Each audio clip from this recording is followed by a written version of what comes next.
छात्रों, सभी को स्वागत। आज इस दिवस कवि कुंवर नारायण जी लिखित एक वृक्ष की हत्या पद्य के बारे में जानकारी प्राप्त करेंगे। कुंवर नारायण जी ने इस पद्य के मुखांतर जानकारी दे रहा है, ತಿಳುವಳಿಕೆಯನ್ನ ನೀಡುತ್ತಾ ಇದೆ।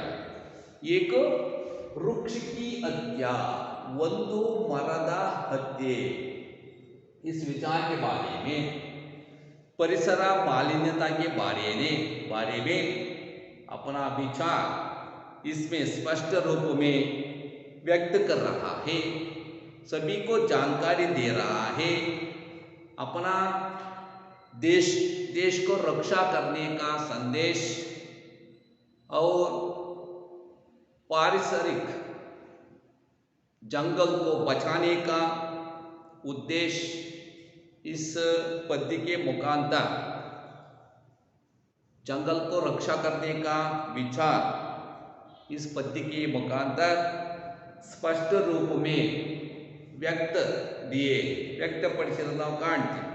ಒಂದು ಮರದ ಹತ್ಯೆ, ಮರವನ್ನು ಕಡಿಯುವುದನ್ನು ತಡೆಯುವುದರ ಈ ಪದ್ಯದ ಮುಖಾಂತರವಾಗಿ ತಡೆಯಬೇಕು, ಪರಿಸರವನ್ನು ರಕ್ಷಣೆಯನ್ನು ಮಾಡಬೇಕು ಎಂಬ ವಿಚಾರವನ್ನು ಇಲ್ಲಿ ವ್ಯಕ್ತಪಡಿಸ್ತಾ ಇರೋದು ನಾವು ಕಾಣ್ತೀವಿ। कुंवर नारायण कवि परिचय। कुंवर नारायण जी का जन्म 19 सितंबर 1927 में उत्तर प्रदेश के फैजाबाद में हुआ।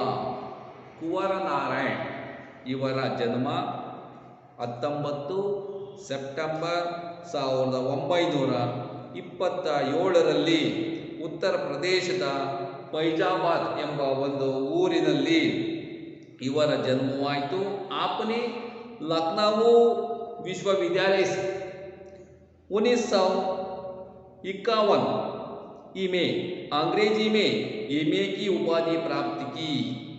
इವರು ಲಕ್ನೌ ವಿಶ್ವವಿದ್ಯಾಲಯದಲ್ಲಿ 1951ರಲ್ಲಿ ಇಂಗ್ಲಿಷಿನಲ್ಲಿ ಎಂ.ಎ पदविಯನ್ನು पढ़ीತಾರೆ। आपके साहित्यिक पर श्री नरेंद्र देव और आचार्य कृपलानी जी का प्रभाव दिखाई देता है। ಇವರ ಸಾಹಿತ್ಯಕ್ಕೆ ಪ್ರೇರಣೆ ಆದಂಥವರು ನರೇಂದ್ರ ದೇವು ಮತ್ತು ಕೃಪಲಾನಿ ಇವರ, ಆಚಾರ್ಯ कृपलानी ಇವರ प्रभाव ಇವರ ಮೇಲೆ ಬೀರುತ್ತೆ। यार मेरे कुंवर नारायण कवि उसका प्रभाव से अनेक कृतियों को लिखने के लिए शुरू किए हैं। ಸಾಹಿತ್ಯದ ಕಡೆ ಒಲವು ಉಂಟಾಗಲಿಕ್ಕೆ ಶ್ರೀ ನರೇಂದ್ರ ದೇವು ಮತ್ತು ಆಚಾರ್ಯ ಕೃಪಲಾನಿ ಇವರ ಪ್ರಭಾವ ಇವರ ಮೇಲೆ ಉಂಟಾಯಿತು। आपका पहला काव्य संकलन ಚಕ್ರವ್ಯೂಹ, ಇವರ ಮೊದಲ ಕಾವ್ಯ ಸಂಕಲನ ಚಕ್ರವ್ಯೂಹ ಎಂಬ ಒಂದು ಕಾವ್ಯ ಸಂಕಲನವನ್ನು ಇವರು ಬರೆದಿದ್ದಾರೆ। 1956 में प्रकाशित हुआ जो कि हिंदी साहित्य में मील का पत्थर माना जाता है। ಚಕ್ರವ್ಯೂಹ ಇದನ್ನು 1956ರಲ್ಲಿ ಇದನ್ನು ಪ್ರಕಾಶಿತಗೊಳಿಸಿದ್ದಾರೆ। लिखे हैं संकलन के अलावा अनेक काव्यों को भी लिखा है, प्रसिद्ध काव्यों को भी लिखा है। परिवेश, अपने सामने कोई दूसरा नहीं, आत्मजयी, वाजश्रव के बहाने, तीसरा सप्तक, हम तुम, इन दिनों आदि, आपका अनेक काव्य संकलनों को भी लिखा है। अनेक संकलनಗಳನ್ನು ಕೂಡ ಬರೆದಿದ್ದಾರೆ। उसके अलावा कहानी लिखे हैं आकारों के आसपास, वो कहानियों को भी लिखा है। 1971 में प्रकाशित हुआ आकारों के आसपास, ಇದನ್ನು 1971ರಲ್ಲಿ ಇವರು ಪ್ರಕಾಶನವನ್ನು ಮಾಡಿದ್ದಾರೆ। आपको साहित्य अकादमी पुरस्कार ಇವರು ಸಲ್ಲಿಸಿದ ಸೇವೆಗಳಿಗೆ ಅನೇಕ ಪುರಸ್ಕಾರಗಳು ಕೂಡ ದೊರಕಿವೆ. ಸಾಹಿತ್ಯಿಕ ಅಕಾಡೆಮಿ ಪುರಸ್ಕಾರ, ಕಬೀರ್ ಸಮ್ಮಾನ್ಗೆ ಸಾಥ್ ಹಿ कबीर सम्मान पुरस्कारों ಕೂಡ ದೊರಕಿದೆ. 2005 में समग्र साहित्य के लिए ज्ञानपीठ पुरस्कार से सम्मानित किया गया. 2005ರಲ್ಲಿ ಇವರು ಸಮಗ್ರ ಸಾಹಿತ್ಯಕ್ಕಾಗಿ ಜ್ಞಾನಪೀಠ ಪುರಸ್ಕಾರ ಕೂಡ ಇವರಿಗೆ ದೊರಕಿದೆ. ज्ञानपीठ पुरस्कार से सम्मानित किया गया. आपकी साहित्यिक सेवा के लिए भारत सरकार ने 2009 ही में पद्म भूषण की उपाधि से विभूषित किया. ಅಷ್ಟೇ ಅಲ್ಲ, ಇವರ ಸಾಹಿತ್ಯ ಸೇವೆಗಾಗಿ ಭಾರತ ಸರ್ಕಾರವು 2009ರಲ್ಲಿ ಪದ್ಮಭೂಷಣ ಪುರಸ್ಕಾರವು ಕೂಡ ಇವರಿಗೆ ದೊರಕಿದೆ. इस प्रकार बहुत साहित्यिक सेवा किए कवि ಕುವರ ನಾರಾಯಣ್ ಇವರು ಬಹಳ ಸೇವೆಯನ್ನು ಸಲ್ಲಿಸಿದ್ದಾರೆ ಸಾಹಿತ್ಯಕ್ಕೆ. ಆದರೆ ಪ್ರಸ್ತುತ ಏಕ ಕಹಾನಿ ಏಕ ವೃಕ್ಷ ಕಿ ಹತ್ಯಾ, ಒಂದು ಮರದ ಹತ್ಯೆ, ಈ ಗದ್ಯ ಭಾಗದಲ್ಲಿ ಏನನ್ನ ತಿಳಿಸ್ತಾ ಇದ್ದಾರೆ देखिए.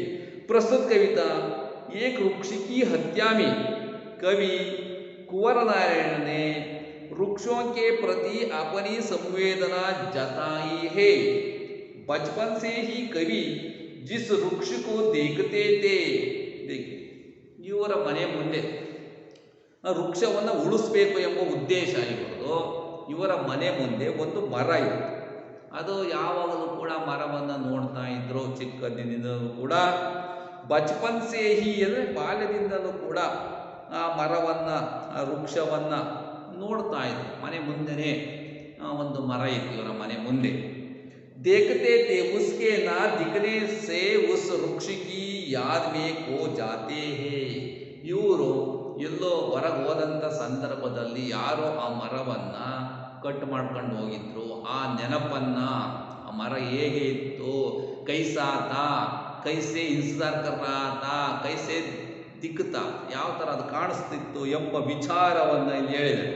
ಯಾರು ಮರ ಕಟ್ ಮಾಡ್ಕೊಂಡು ಹೋಗ್ಬಿಟ್ಟಿದ್ದಾರೆ, ಅದರ ನೆನಪನ್ನು ಇಲ್ಲಿ ವ್ಯಕ್ತಪಡಿಸ್ತಾ ಇರೋದು ನಾವು ಕಾಣ್ತೀವಿ. ಉಸ್ ವೃಕ್ಷಕಿ ಯಾದಮೇ, ಯಾದ ಮತ್ಲಬ ನೆನಪಿನಲ್ಲಿ, ಕೋ ಜಾತೆ ಹೇ ಕವಿ ಉಸ್ ವೃಕ್ಷ ಕಾ ಏಕ ರಿಸ್ತಾ ಬನಾ ಹುವಾ ಥಾ. ರಿಸ್ತಾ ಅಂದರೆ ಸಂಬಂಧ, ಆ ಮರ ಇವರಿಗೆ ಸಂಬಂಧ ಇತ್ತು, ಮರಕ್ಕೂ ಇವರು ಕೂಡ ಅಂದರೆ ಸ್ನೇಹಿತನ ಸಂಬಂಧ. ಸ್ನೇಹಿತನ ಥರ ಮರ ಇರ್ತಾ ಇತ್ತು. ಪ್ರತಿನಿತ್ಯ ನನಗೆ ಅದು ಸ್ನೇಹಿತನ ರೀತಿಯಲ್ಲಿ ನನಗೆ ಗೋಚರ ಆಗ್ತಾ ಇತ್ತು. ಕವಿ ಉಸ್ ವೃಕ್ಷಕ್ಕೂ ದೋಸ್ತಕ್ಕೆ ರೂಪ ಮೇ ದೇಖತೆ ಥೇ. ಆ ಮರವನ್ನ, ಆ ವೃಕ್ಷವನ್ನ ಕುಂವರ ನಾರಾಯಣಜಿ ದೋಸ್ತಕ್ಕೆ ರೂಪ, ಸ್ನೇಹಿತನ ರೂಪದಲ್ಲಿ ಆ ಮರವನ್ನ ಅವರು ಕಾಣ್ತಾ ಇದ್ರು. ವೃಕ್ಷಕ್ಕೆ ಕಟ್ ಜಾನೆ ಪರ್ उसकी यादें कवि को बार बार सताती है. ಆ ಮರವನ್ನ ಕಟ್ ಜಾನೇಕೆ ಬಾತ್, ಕಟ್ ಮಾಡ್ಕೊಂಡ ಅದು ಕಟ್ ಮಾಡ್ಕೊಂಡು ಹೋದ ಮೇಲೆ ಅದರ ನೆನಪಿನಲ್ಲಿ ಮತ್ತೆ ಮತ್ತೆ ಬಾರ್ ಬಾರ್ ನೆನಪಾಗ್ತಾ ಇರೋದು ನಾವಿಲ್ಲಿ ಕಾಣ್ತೀವಿ. ಅವ್ರ ಮನಸ್ಸಲ್ಲಿ ಕಾಣ್ತಾ ಇದೆ. ಸತಾತಿ ಹೇ ನದಿ ಹವಾ ಜಂಗಲ್ ಕಿ ರಕ್ಷಾ ಕೆ ಸಾಥ್. ಇದರ ಉದ್ದೇಶ ಏನಪ್ಪ ಅಂದರೆ, ಈ ಪದ್ಯದ ಮುಖಾಂತರವಾಗಿ ಇವರು ನದಿ, ಗಾಳಿ, ಪರಿಸರ, ಕಾಡು, ಜಂಗಲ್ ಇವುಗಳನ್ನು ನಾವು ರಕ್ಷಣೆ ಮಾಡಬೇಕಾಗಿದೆ. ರಕ್ಷಾಕ್ಕೆ ಸಾಥ್ ಸಾಥ್ ಮಾನವೀಯ ಭಾವನಾओं की रक्षा करने की बात इस कविता के द्वारा प्रकट हुई है. ಅಷ್ಟೇ ಅಲ್ಲ, ಇವುಗಳ ಜೊತೆಗೆ ಪರಿಸರ ಅಷ್ಟೇ ಅಲ್ಲ, ಇವುಗಳ ಜೊತೆಗೆ ಮಾನವೀಯ ಭಾವನೆಗಳನ್ನು ರಕ್ಷಣೆಯನ್ನು ಮಾಡಬೇಕಾಗಿದೆ. ಇಸ್ಕಿ ಕವಿತಾಕ್ಕೆ ದ್ವಾರ ಪ್ರಕಟ ಹುಯಿ ಹೇ. ಮಾನವೀಯ ಮೌಲ್ಯಗಳನ್ನು ರಕ್ಷಣೆ ಮಾಡಬೇಕಾಗಿದೆ. ಇವುಗಳ ಜೊತೆಗೆ ಪರಿಸರವನ್ನು ರಕ್ಷಣೆ ಮಾಡಬೇಕಾಗಿದೆ. ಕಾಡನ್ನು ಕಡಿಯುವುದನ್ನು ತಡಿಬೇಕಾಗಿದೆ. ಇಸ್ಕಾ ಸಂದೇಶ इस पद्य के मुखांतर कवि जी ने व्यक्त कर रहा है.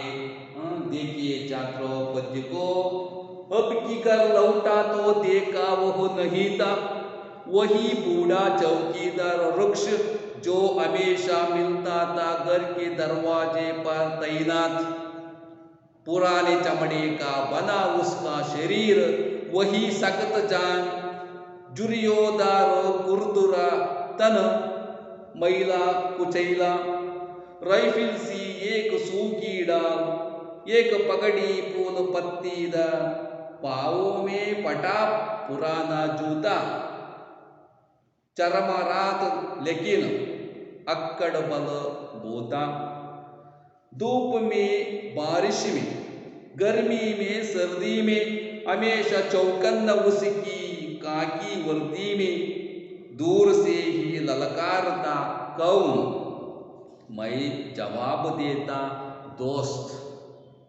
और पल भर को बैठ जाता उसकी ठंडी छाव में, दरअसल शुरू से ही था हमारे अंदेशों में, कहीं एक जानी दुश्मन की घर को बचाना है लुटेरों से, शहर को बचाना है नादिरों से, देश को बचाना है देश के दुश्मनों से, बचाना है नदियों को नाला हो जाने से, हवा को धुआं हो जाने से, खाने को जहर हो जाने से, बचाना है जंगल को मरुतल हो जाने से, बचाना है मनुष्य को जंगल हो जाने। इस प्रकार पद्य के मुखांतर देश का रक्षा करना चाहिए, जंगल को रक्षा करना चाहिए, परिसर हवा को रक्षण करना चाहिए, इसका संदेश व्यक्त कर रहा है। देखिए छात्र, अब की घर लौटा तो देखा वह नहीं था। देखिए कुंवर नारायण जी एक दिन बाहर गए थे, ಒಂದು ದಿನ ಇವರು ಹೊರ ಹೋದಂಥ ಸಂದರ್ಭದಲ್ಲಿ, ಯಾವುದೋ ಊರಿಗೆ ಹೋದಂಥ ಸಂದರ್ಭದಲ್ಲಿ ಹಿಂದಿರುಗಿ ಬಂದು ನೋಡ್ತಾರೆ, ಲೌಟ್ಕರ್ ದೇಖತೆ ಹೇ, ಗರ್ ಲೌಟ್ಕರ್ ಹಿಂದಿರುಗಿ ಬಂದು ನೋಡಿದಾಗ ದೇಖಾ ವಹ ನಹೀ ತಾ, ಆ ಮರ ಇರಲಿಲ್ಲ, ಸ್ನೇಹಿತರ ರೀತಿಯಲ್ಲಿ ಇದ್ದಂಥ ಮರ ಇರಲಿಲ್ಲ, ಮನೆ ಮುಂದೆ ಮರ ಇತ್ತು, ಮರ ಕಂಡು ಬರಲಿಲ್ಲ. ವಹಿ ಬೂಢ ಚೌಕಿದಾರ ವೃಕ್ಷ, ಅದು ಯಾರು ಅಂದರೆ ವಯಸ್ಸಾದಂತಹ ಕಾವಲು ಕಾಯುವಂತಹ ಚೌಕಿದಾರ, ಮತ್ಲಬ್ ಕಾವಲುಗಾರ, ಕಾವಲು ಕಾಯುವಂತಹ ವೃಕ್ಷ ನನ್ನ ಸ್ನೇಹಿತ. ಚೌಕಿದಾರನ ರೀತಿಯಲ್ಲಿ ಕಾವಲು ಕಾಯ್ತಾ ಇದ್ದ, ಗರ್ಗೆ ಸಾಮ್ನೆ ಇದ್ದ, ನನ್ನ ಮನೆಯ ಮುಂದೆ ಯಾವುದು ಕೂಡ ನಿಂತಿರ್ತಾ ಇದ್ದ, ಬಾಲ್ಯದಿಂದಲೂ ಕೂಡ ನಾನು ನೋಡಿದ್ದೆ ಬಚಪನ್ಸೆ. ಬೂಢ ಚೌಕಿದಾರ್ ವೃಕ್ಷ, ವಯಸ್ಸಾದಂತಹ ಮರ ಕಂಡು ಬರಲಿಲ್ಲ, ಇರಲಿಲ್ಲ ನಾನು ಬಂದ ಸಂದರ್ಭದಲ್ಲಿ. ಜೋ ಹಮೇಶ ಮಿಲ್ತಾ ತಾ ಗರ್ಗೆ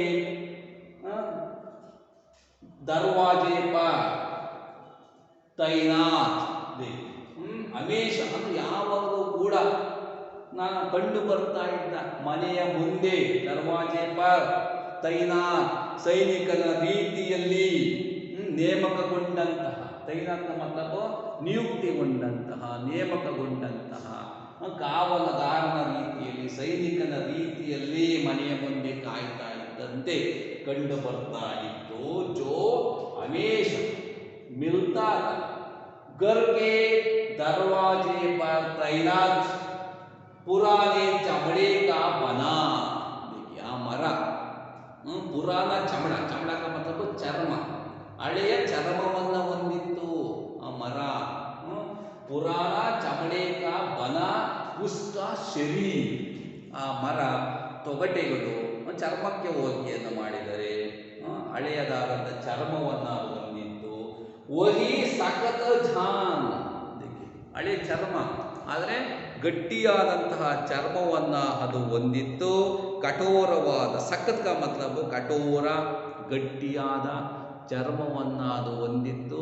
ಯಾರೋ ಬೂಢ ಚೌಕಿದಾರ್, ವಯಸ್ಸಾದಂತಹ ಕಾವಲುಗಾರ, ನನ್ನ ಸ್ನೇಹಿತ ಕಂಡು ಬರಲಿಲ್ಲ ನಾನು ಬಂದಂಥ ಸಂದರ್ಭದಲ್ಲಿ.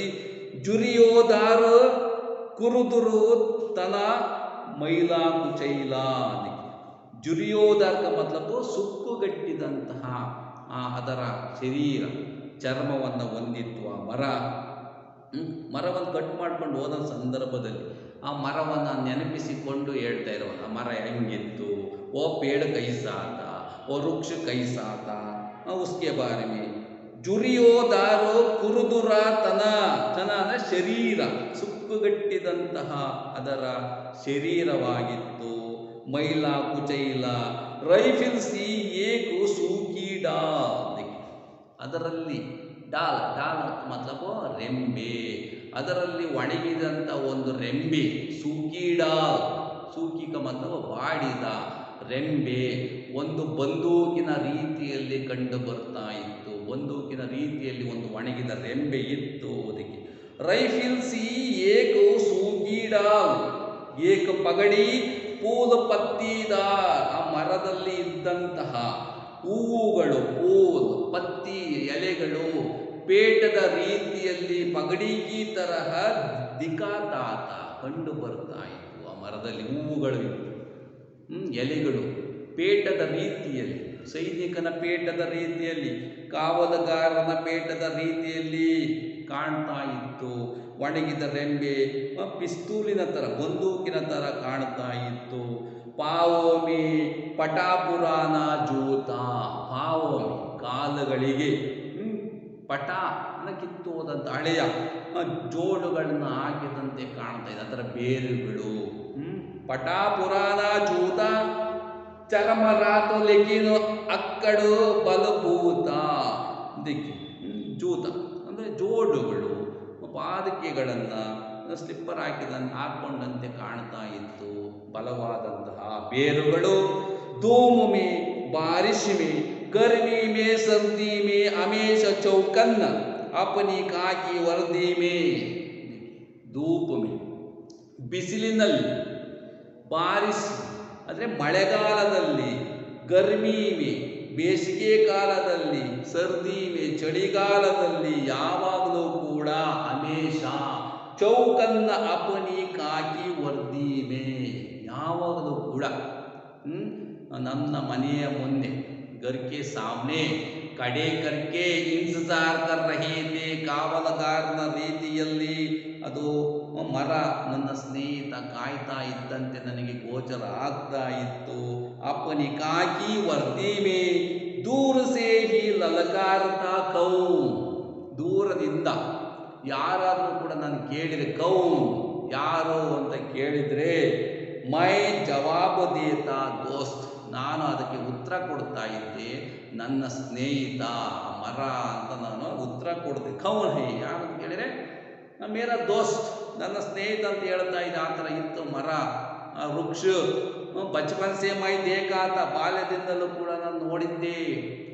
ಮನೆಯ ಮುಂದೆ ಈ ಥರ ಮರ ಇತ್ತು, ನನ್ನ ಮನೆಯ ಮುಂದೆನೇ ಮರ ಇತ್ತು ಈ ಥರ.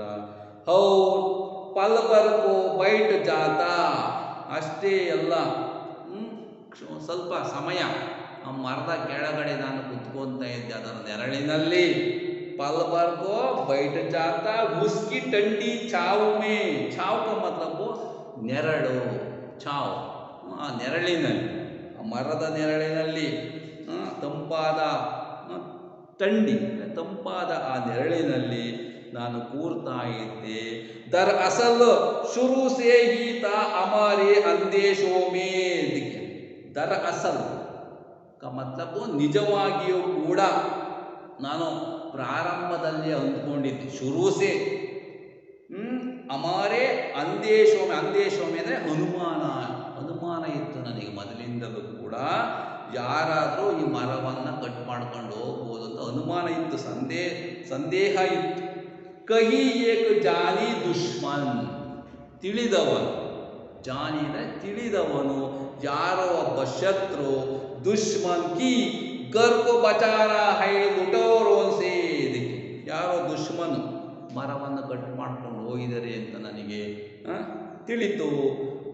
ಆದುದರಿಂದ ಗರ್ಕು ಬಚಾರ ಹೈ ಲುಟೋರೆನ್ಸೆ, ಆದುದರಿಂದ ನಾವು ಮನೆಯನ್ನು ರಕ್ಷಣೆ ಮಾಡಬೇಕಾಗಿದೆ. ಯಾರಿಂದ? ಲೂಟಿಕೋರರಿಂದ. ಲುಟೋರೋನ್ಸ್, ಲುಟೋರಕ ಮತ್ಲಬ್ ಲೂಟಿಕೋರರು, ಕಳ್ಳರಿಂದ ಮನೆಯನ್ನು ರಕ್ಷಣೆ ಮಾಡಬೇಕಾಗಿದೆ. ಶಹರ್ ಕೋ ಬಚಾನಾ ಹೈ ನಾದಿರೋನ್ಸೆ, ಶಹರ್ ನಗರಗಳನ್ನು ನಾವು ರಕ್ಷಣೆ ಮಾಡಬೇಕಾಗಿದೆ. ಯಾರಿಂದ? ನಾದಿರ್ ಕಾ ಮತಲಬ್ ಆತಂಕಿಗಳಿಂದ ನಗರವನ್ನು ರಕ್ಷಣೆ ಮಾಡಬೇಕಾಗಿದೆ. ಘರ್ ಕೋ ಬಚಾನಾ ಹೇ ಲುಟೋರೋನ್ ಸೆ, ಮನೆಗಳನ್ನು ರಕ್ಷಣೆ ಮಾಡಬೇಕಾಗಿದೆ ಲೂಟಿಕೋರರಿಂದ. ದೇಶ ಕೋ ಬಚಾನಾ ಹೈ ದೇಶ್ ಕೆ ದುಶ್ಮನೋನ್ ಸೆ, ದೇಶವನ್ನು ರಕ್ಷಣೆ ಮಾಡಬೇಕಾಗಿದೆ ಶತ್ರುಗಳಿಂದ. ದೇಶದ ಶತ್ರುಗಳಿಂದ ದೇಶವನ್ನು ರಕ್ಷಣೆಯನ್ನು ಮಾಡಬೇಕಾಗಿದೆ. ನದಿ ಕೋ ಬಚಾನ ನಾಲ್ ಕೋ ಜಾನೆ ಸೆ, ದೇಖಿए ನಾವು ನದಿಗಳನ್ನು ರಕ್ಷಣೆ ಮಾಡಬೇಕಾಗಿದೆ, ನಾಲೆಗಳು ಆಗುವುದನ್ನು ತಡೆಯಬೇಕಾಗಿದೆ. ದೇಖಿए ನದಿಗಳು ಬರೀ ನಾಲೆಗಳಾಗುವುದನ್ನು ತಡೆಯಬೇಕಾಗಿದೆ. ನಾಲ್ ಹೋ ಜಾನೆ ಸೆ, ಹವಾ ಕೋ ಧುವಾ ಹೋ ಜಾನೆ ಸೆ, ಹವಾ ಗಾಳಿ ಪರಿಸರ ಹೊಗೆ ಆಗುವುದನ್ನು ತಡಿಬೇಕಾಗಿದೆ, ಮಾಲಿನ್ಯತೆ ಆಗುವುದನ್ನು ತಡಿಬೇಕಾಗಿದೆ. ಹವಾ ಧುವಾ का मतलब आवी ಹೊಗೆ ಅಂತ. ಧುವಾ ಹೋने को जाने, उसको ಧುವಾ हो जाने से, ಹವಾ ಧುವಾ हो जाने से, ಗಾಳಿ ಹೊಗೆಯಾಗುವುದನ್ನು ಮಾಲಿನ್ಯತೆ ಆಗುವುದನ್ನು ತಡಿಬೇಕಾಗಿದೆ. ಖಾನೆ ಕೋ ಜಹರ್ ಹೋ ಜಾನೆ से, ಆಹಾರವು ವಿಷ ಆಗುವುದನ್ನು ತಡೆಯಬೇಕಾಗಿದೆ. ಖಾನೆ ಅಂದರೆ ಆಹಾರ ಪದಾರ್ಥವು, ಊಟವು ಜಹರ್ ವಿಷ ಆಗುವುದನ್ನು ತಡೆಯಬೇಕಾಗಿದೆ. ಬಚಾನಾ ಹೈ ಜಂಗಲ್ ಕೋ ಮರುತಲ್ ಹೋ ಜಾನೆ ಸೆ, ಉಳಿಸ್ಬೇಕಾಗಿದೆ. ಬಚಾವ್ ಯಾವುದನ್ನ? ಜಂಗಲ್ का मतलब ಕಾಡನ್ನು ನಾವು ಉಳಿಸ್ಬೇಕಾಗಿದೆ. ಕಾಡು ಉಳಿಸಲಿಲ್ಲ ಅಂದರೆ ಏನಂದ್ರೆ ಮರುಭೂಮಿ ಆಗುತ್ತೆ. ಮರುತಲ್ ಹೋ ಜಾನೆ ಸೆ ಬಚಾನಾ ಹೈ ಮನುಷ್ಯ ಕೋ ಜಂಗಲ್ ಹೋ ಜಾನೆ ಸೆ. देखिए ಬಚಾನಾ ಹೈ ಮನುಷ್ಯತ್ವವನ್ನು ಕೂಡ ನಾವು ಉಳಿಸಬೇಕಾಗಿದೆ ಜಂಗಲ್ ಹೋ ಜಾನೆ ಸೆ. इस प्रकार कवि जी कुंवर नारायण जी ने जंगल को रक्षा करने के संदेश, परिसर को रक्षा करने का उद्देश्य से इस पद्य को लिया है, व्यक्त दिए हैं। छात्रों इसको अच्छी तरह पढ़िए, उसके उद्देश्य के मुखांतर हम देखते हैं।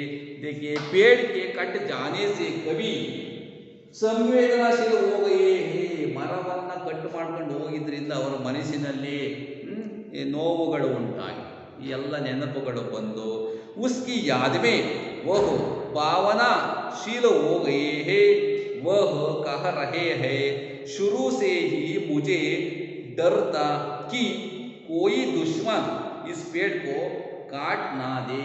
ಮೊದಲಿಂದ ಇವರು ಇತ್ತು, ಈ ಮರವನ್ನು ಯಾರು ಕೂಡ ಕಟ್ ಮಾಡಬಾರ್ದು, ಅನುಮಾನ ಇದ್ದರೂ ಕೂಡ ಆ ಮರದ ಮೇಲೆ ಇವರಿಗೆ ತುಂಬ ಪ್ರೀತಿ ಇತ್ತು. अब सवाल एक पेड़ का नहीं, ऐसे कहीं पेड़ कहीं जगह पर कटे जा रहे हैं. ಅನೇಕ ಜನ ಮರಗಳನ್ನು ಕಟ್ ಮಾಡ್ತಾ ಇದ್ದಾರೆ, ರಸ್ತೆಗಳನ್ನು ವಿಸ್ತರಿಸಲಿಕ್ಕೆ ಹೋಗಿ ಅನೇಕ ಮರಗಳ ಮಾರಣವನ್ನು ಮಾಡ್ತಾ ಇದ್ದಾರೆ. उसको बचाना चाहिए, ಪರಿಸರವನ್ನು ಕಾಪಾಡಬೇಕು, ಮರಗಳನ್ನು ಕಟ್ ಮಾಡಬಾರದು. अपने स्वार्थ के लिए कभी जगह के लिए, अनेक जन स्वार्थक्काಗಿ ಜಾಗಕ್ಕಾಗಿ, तो कहीं लकड़ी का फर्नीचर घर बनाने लोग पेड़ों को काट रहे हैं. ಮರಗಳನ್ನು ಕಟ್ ಮಾಡ್ತಾರೆ ಜಾಗಕ್ಕಾಗಿ, ರಸ್ತೆ ವಿಸ್ತರಣೆ ಮಾಡಲಿಕ್ಕಾಗಿ, ಸೈಟ್ಗಳನ್ನು ಮಾಡಲಿಕ್ಕಾಗಿ, ಜಾಗಕ್ಕಾಗಿ ಮರಗಳನ್ನು ಕಟ್ ಮಾಡ್ತಾ ಇದ್ದಾರೆ, ಅನೇಕ ಪೀಠೋಪಕರಣಗಳಿಗಾಗಿ. इन लुटोरों से अब हमें बचाना है, इन आतंक फैलाने वालों से अपने शहर को बचाना है, अपने देश को इन गद्दारों से बचाना है, क्योंकि वे अपने देश या यहाँ के लोगों के बारे में नहीं सोच रहे हैं. ಇವುಗಳ ಬಗ್ಗೆ ನಾವು ಯೋಚನೆ ಮಾಡಬೇಕಾಗಿದೆ. ಲೂಟಿಕೋರರಿಂದ ಮನೆಗಳನ್ನು ರಕ್ಷಣೆ ಮಾಡಬೇಕಾಗಿದೆ, ನಗರಗಳನ್ನು ರಕ್ಷಣೆ ಮಾಡಬೇಕಾಗಿದೆ, ದೇಶವನ್ನು ರಕ್ಷಣೆ ಮಾಡಬೇಕಾಗಿದೆ. ಇವುಗಳ ಜೊತೆಗೆ आज ये इस पेड़ों को काट रहे हैं, कल ये लुटेरे सारे देश को लूटेंगे नहीं, तो एक दिन ये ನದಿಯ ನಾಲೆ ಜೈಸಿ ಬನ್ ಜಾಯೇಗೆ. ಈ ಥರ ನಾವು ಮರವನ್ನು ಕಟ್ ಮಾಡ್ತಾ ಹೋದರೆ ನದಿಗಳು ಹರಿತಾ ಇರುವಂಥವು ಮುಂದೆ ನೀರಿಲ್ದಂಗೆ ಬರೀ ಕಾಲುವೆಗಳಾಗ್ತವೆ. ನೀರಿಲ್ದಂಗೆ ಆಗುತ್ತೆ. ಮಳೆ ಬರಬೇಕು ಅಂದರೆ ಮರ ಗಿಡಗಳು ಇರಬೇಕು. ಉಸ್ಕೋ ಬಚಾನಾ ಚಾಹಿಯೇ. ಹವಾ ದುವಾ ಹೋ ಜಾಯೇಗಾ, ದುವಾ ಸೇ ಬರ್ ಜಾಯೇಗಾ. ಪರಿಸರವೆಲ್ಲ ಮಾಲಿನ್ಯತೆಯಿಂದ ತುಂಬುತ್ತೆ. ಮರಗಳನ್ನು ಕಟ್ಟು ಮಾಡಿದರೆ ತೋ ಸಾಸ್ ಲೇನಾ ಬಿ ಮುಷ್ಕಿಲ್ ಹೋ ಜಾಯೇಗಾ.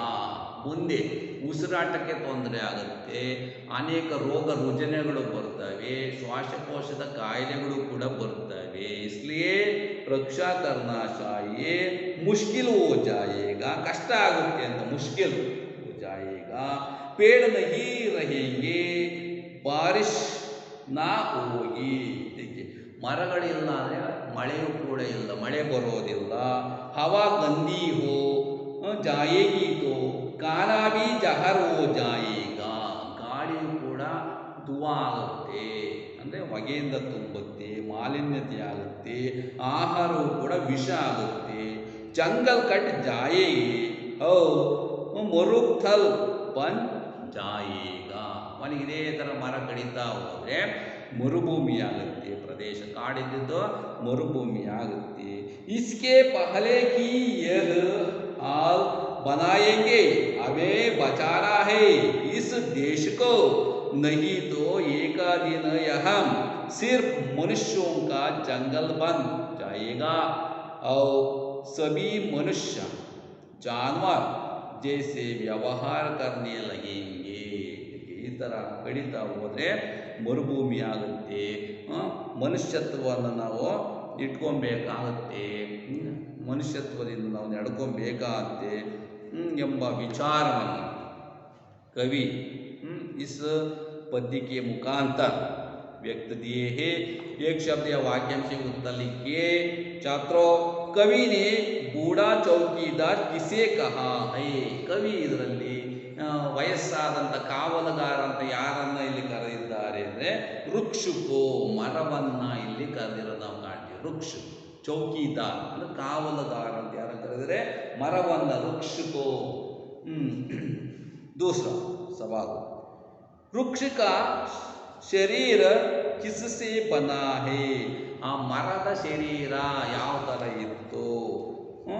वृक्ष का शरीर पुराने चमड़े का सख्त बना है. पुराने ಚಮಡೆ, ವಯಸ್ಸಾದಂಥ ಚರ್ಮವನ್ನು ಹೊಂದಿತ್ತು ಮತ್ತು ಗಟ್ಟಿಯಾಗಿತ್ತು, ಬಲವಾಗಿತ್ತು. ಸಖತ್ ಬನ ಹೇ ಬರೀಬೇಕು. ಪುರಾಣ ಚಮಡ ಬರೀಬೇಕು. ಸೂಕಿ ಡಾಲ್ ಕೈಸಿ ಹೇ, ಒಣಗಿದ ಆ ರೆಂಬೆ ಡಾಲ್ ಕೈಸಿ ಹೇ ಹೇಗೆ ಇದೆ ಅಂತ. ಸೂಕಿ ಡಾಲ್ ರೈಫಿಲ್ ಸಿ ಹೇ, ಒಂದು ಬಂದೂಕಿನ ರೀತಿಯಲ್ಲಿ ಇದೆ. ರೈಫಿಲ್ ಸಿ ಹೇ. ವೃಕ್ಷ ಕಿ ಪಗಡಿ ಕೈಸಿ ಹೇ, ವೃಕ್ಷದ ಪೇಟ ಹೇಗಿದೆ, ಯಾವುದನ್ನು ಪೇಟಕ್ಕೆ ಹೋಲಿಸಿದ್ದಾರೆ? ಪಗಡಿ ಪೂಲ್ ಪತ್ತಿದಾರ ಹೇ, ಪೂಲ್ ಹೂವು ಮತ್ತು ಎಲೆಗಳು ಮರದ ಪೇಟ ಇದ್ದಾಗೆ. ದೇಶ ಕೋ ಕಿಸಸೆ ಬಚಾನಾ ಹೇ, ದೇಶ ಕೋ ದುಶ್ಮನೋ ಸೆ ಬಚಾನಾ ಹೇ, ದೇಶವನ್ನು ಶತ್ರುಗಳಿಂದ ನಾವು ರಕ್ಷಣೆಯನ್ನು ಮಾಡಬೇಕಾಗಿದೆ. ರಕ್ಷಾ ಕರ್ನಾ ಚಾಹಿಯೇ. ಅವೋ ಕ್ಯಾ ಹೋ ಜಾನೆ ಸೆ ಬಚಾನಾ ಹೇ, ಗಾಳಿ ಏನಾಗುವುದನ್ನು ತಡೆಯಬೇಕಾಗಿದೆ. ದುವಾ ಹೋ ಜಾನೆ ಸೆ ಬಚಾನಾ ಹೇ. ಜಂಗಲ್ ಕೋ ಕ್ಯಾ ಹೋ ಜಾನೆ ಸೆ ಬಚಾನಾ ಹೇ, ಕಾಡು ಏನಾಗುವುದನ್ನು ತಡೆಯಬೇಕಾಗಿದೆ. ಮರುಭೂಮಿ ಅಥವಾ ಮರುತಲ್ ಹೋನೆ ಕಾ ಬಚಾನಾ ಚಾಹಿಯೇ, ಉಳಿಸಬೇಕಾಗಿದೆ. ಮರುಭೂಮಿ ಆಗದಂಗೆ ತಡೆಯಬೇಕಾಗಿದೆ. इस संदेश, इस पद्य के मुखांतर एक वृक्ष की हत्या, ಒಂದು ಮರದ हत्या, इसके बारे में कवि जी ने अच्छी तरह इसमें संदेश व्यक्त दिए हैं. छात्रों, इस पद्य को अच्छी तरह पढ़िए. सभी को धन्यवाद.